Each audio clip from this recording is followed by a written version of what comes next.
ready to transform from a Midjourney newbie to a digital art virtuoso. First, master the art of prompt engineering instead of vague requests. Be incredibly specific.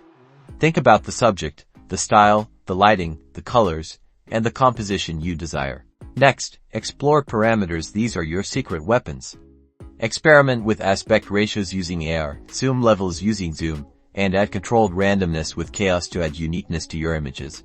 Dive deep into different styles. Midjourney excels at mimicking diverse artistic movements. Try specifying styles like Impressionism, Cyberpunk, or Renaissance in your prompts to unlock a world of possibilities. Continuous experimentation is key. Don't be afraid to fail.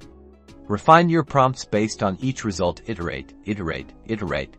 The more you experiment, the better you'll understand what works. Engage with the Midjourney community. See what others are creating. Analyze their prompts, learn from their successes, and get inspired by their creativity. By mastering these techniques, you'll be well on your way to unlocking the full potential of Midjourney. Subscribe for more AI mastery tips and creative growth strategies.